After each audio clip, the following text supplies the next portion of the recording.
Hi there, Steve Kaufman, and today I want to talk to you about noticing. I'm going to talk about noticing for two reasons. First of all, because I was doing some noticing while working with our mini stories in Spanish, actually, and I was filming it on Movavi, and I was going to show you how I would approach Spanish as a newcomer to the language. Unfortunately, the Movavi started hanging up on my computer. I couldn't get the whirring beach ball to stop, so I was unable to do that.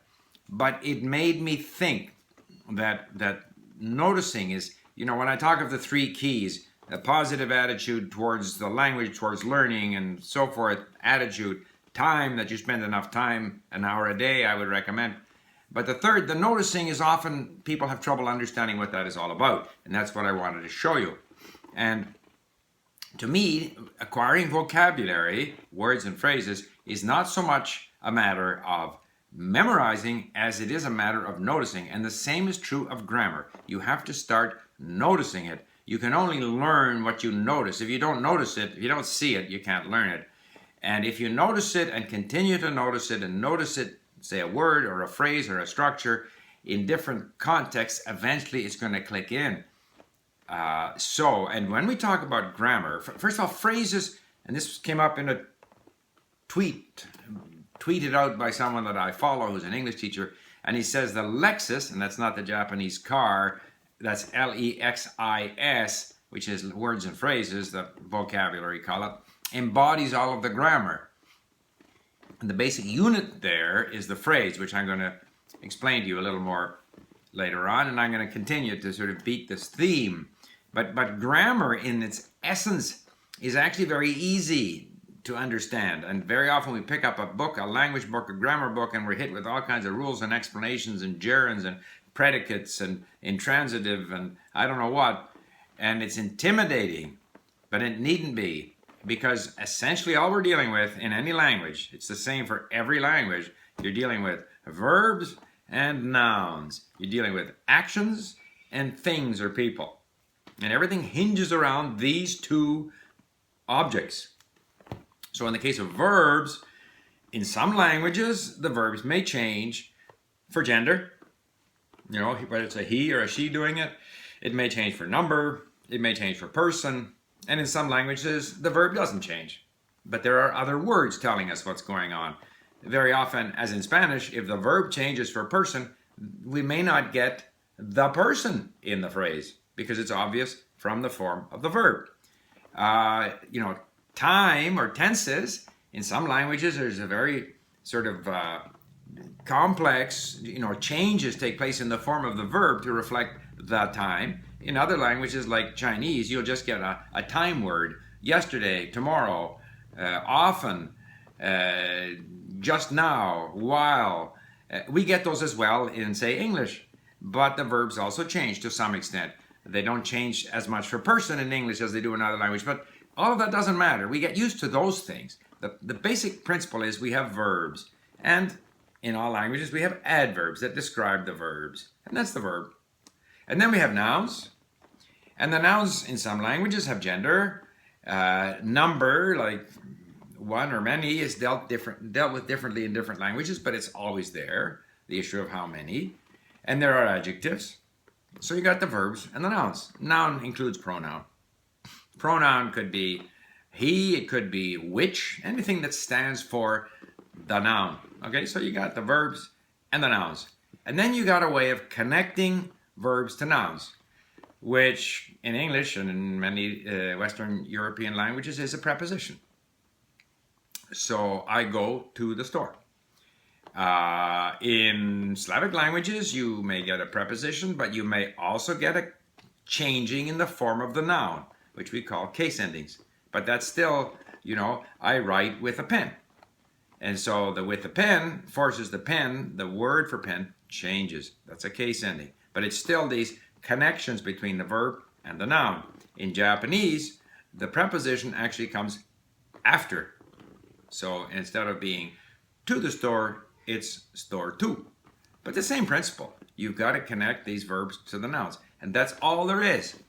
And so when you have phrases, which are the key element that you got to start noticing what's happening in this phrase. The phrase might just be a connecting word with a noun, or it might be a verb, a connecting word, and a noun. And when I read languages, I save what I think is worthwhile saving, what I think helps me notice the language. There's no hard and fast rule. You can save the whole sentence, or you can save short phrases. And I'm going to give you an example of that from our mini stories. And I think the mini stories are a great place to do this noticing, because if you have long sentences with many, many phrases, it's more difficult to notice these phrases. As I'll demonstrate, in the mini stories, the sentences are very short, typically 2, maybe 3, sometimes 1 phrase in the sentence. But first of all, let me tell you that insofar as the mini stories are concerned, we're a little bit behind. We're relying on our volunteers.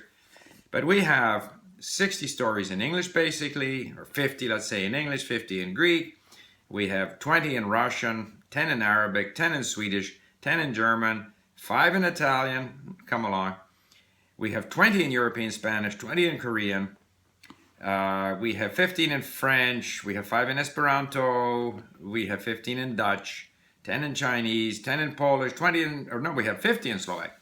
But we have a bunch more that are almost there. Belarusian, we have 10, Danish, Farsi, Finnish, Hebrew, Polish, Japanese are working on, Ukrainian we're working on, Portuguese, Romanian we're working on, Thai, Turkish, and we've got people saying they're going to help us on Mongolian, Indonesian, Bulgarian, Croatian, Urdu, Malayalam, Cantonese, Tatar, Hungarian, Latvian, 3 different versions of Arabic. We'll see how far we get with these. However, and they will be loaded up gradually into LingQ, and those that are not languages at LingQ, we'll figure out some way that we make them accessible. In any case, anything that is at LingQ, any of our content is always available for free download, audio and text. It's only when you start to use our functionality that you have to pay. Now, as an example, let's say in Spanish, what do I really mean by noticing a phrase? So in the first story here, which is a story of Miguel, who is a cook, it says, Miguel se levanta. Miguel se levanta. Miguel se levanta. Now, I could look up the word levanta. It'll tell me that that means rise up. Se is himself, herself, himself. Miguel. Miguel se levanta. Miguel gets up. I can also look up the phrase, Miguel se levanta. Save the phrase, Miguel se levanta. A las 6. A las 6. I look up 6, it's 6. Okay, las 6, it'll tell me it's 6 o'clock because it's 6 horas. A las 6, at, that's the preposition, a las 6. A las 6, at 6 o'clock, good phrase, I saved the phrase. And the next one is todas las mañanas, all the mornings, every morning. I look up mañanas, it's mornings. Las tells me it's the, okay, the morning. I also start to notice that in Spanish, the, las, has to agree with mañanas, las mañanas. And so does todas, todas las mañanas. They all have to agree. Okay, I saved todas las mañanas. The next one starts, prepara el desayuno. Prepara, first of all, very similar to English. Prepara, Miguel has disappeared. Aha, we start to notice. In Spanish, we don't need to have who's doing it. Just prepare breakfast. Prepara el desayuno. And of course, using LingQ, you just look up desayuno. El, oh, masculine, the is el desayuno. And then it says, y se toma un café. So once again, café, we know. Un, oh, okay, that's like we look it up. Se toma. Again, we have a se. I take for myself a coffee. So I save that. Se toma un café, or Miguel se levanta. Now, as I'm saving these phrases, I'm accumulating words and phrases that I can review. I can review in flashcards. I can review in reverse flashcards from the English. I can review in multiple choice in different ways. And if I say to myself, boy, that's a little confusing, this reflexive. Se levanta, Miguel se levanta, se toma un café. I'll say that and maybe tag it as reflexive. Now, obviously, some of these things, you don't know that it's reflexive your first time at it. You're told what the meaning is. In fact, for all of the mini stories, there's a translation, so you can see what the meaning is, but you may not notice the fact that this is a pattern here, that it's a reflexive pattern. It doesn't matter, because when you're noticing things, you only notice some things. A lot of things, initially most things just pass you by. But you can go back again later on and look again and notice some more things. And every time you would review this story, you'll notice more. So noticing is not something that you're going to do one lesson and notice everything and learn everything. That's not how it works. You're going to go there, you'll notice certain things are going to click in, you go away. First of all the vocabulary in the mini story repeats 3 times, and it's there are questions which have both negative and positive in them, so you're starting to pick up on the positive and the negative, and you can listen to that little 3-part mini story 5-10 times if you want. And each time you'll notice, or you may not, but every 3rd or 4th time you'll notice something. And you may go back in and you may save some different phrases and notice. But the process is one of noticing. And the core unit, in my opinion, is not the sentence. Obviously, you need the words, but to embody the structure of the language, it's the phrase. And so you should get in the habit of noticing phrases and, if possible, tagging them if you're using LingQ. And that's why the mini stories here with the relatively short sentences are a great place to do that. So I realize I took quite a long time here today. I hope that's of interest. And if you enjoy these podcasts, please subscribe.